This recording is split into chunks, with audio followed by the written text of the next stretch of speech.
سکوت سکوت سکوت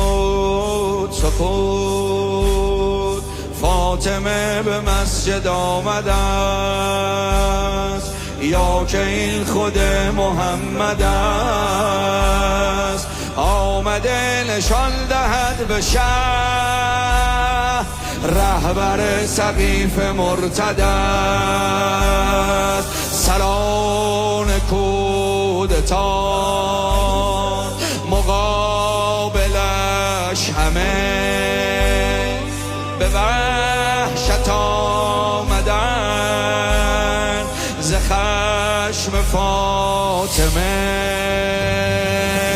نه فقط غلفز و مردان بنی اسلم رو بگوین قوم بیارند همه عالم رو اگر آن مرکه ها چند برابر میگرد باز هم فاطمه دور سر حیدر میگرد باز هم فاطمه دور سر حیدر میگشت تیغ خطبه ها میزند ضربه تیغ خطبه ها میزند ضربه